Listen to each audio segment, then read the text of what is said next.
Good morning. I'm Earth Dr. Reese Halter, and you're listening to Earthcast, SOS.com.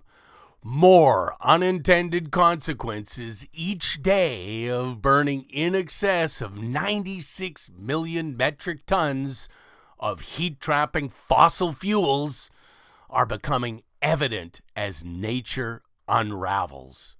Last week, we saw a heartbreaking picture of an emaciated polar bear devouring a white-nosed dolphin because its plentiful food source, seals, are rapidly diminishing as Arctic sea ice disappears quickly.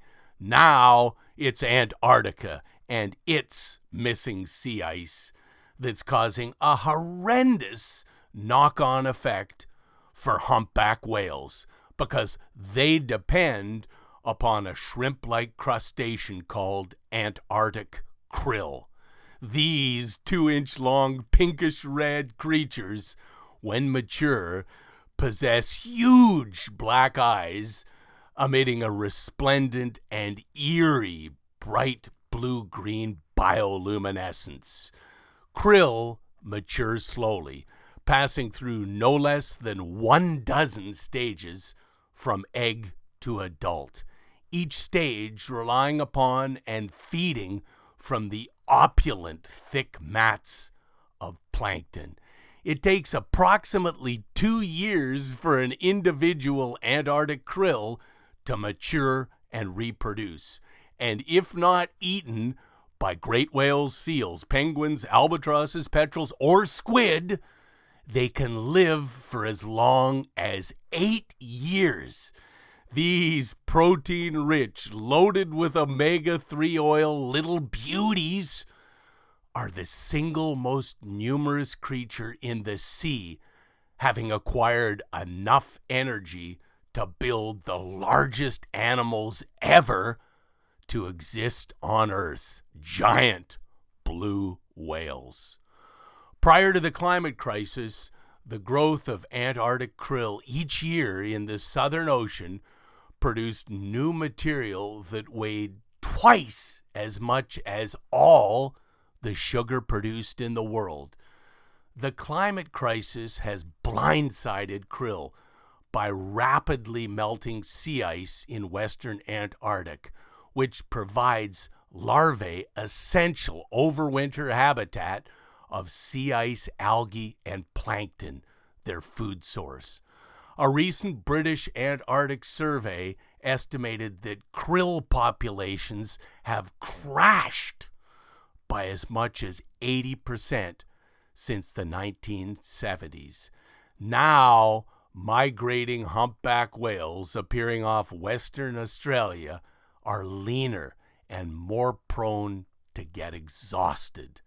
Incessant mining for oil and gas, recreational boats, and armadas of fishing fleets are preventing the whales from resting.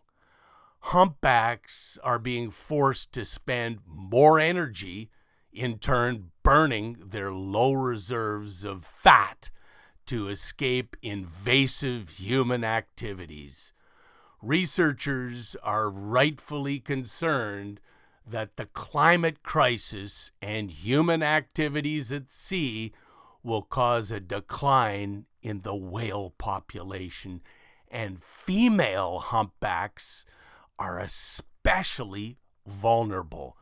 Humpbacks, you see, feast during the summer in the Great Southern Ocean.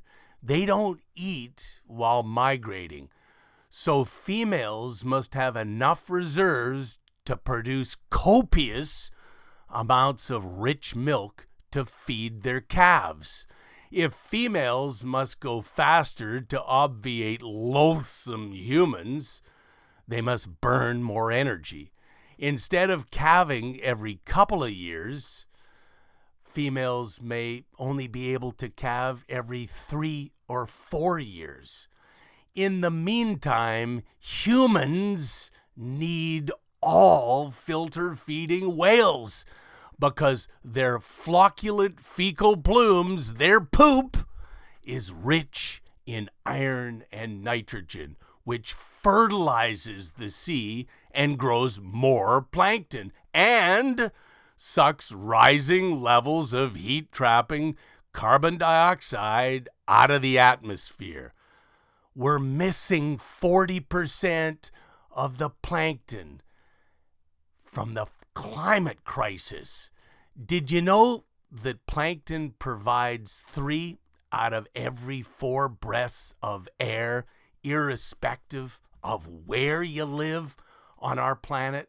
Ladies and gentlemen, we need them. Amnesty for all whales. Please support the okraproject.org because they're making Earthcast SOS possible. I'm Earth Dr. Reese Halter, reminding you to protect our planet.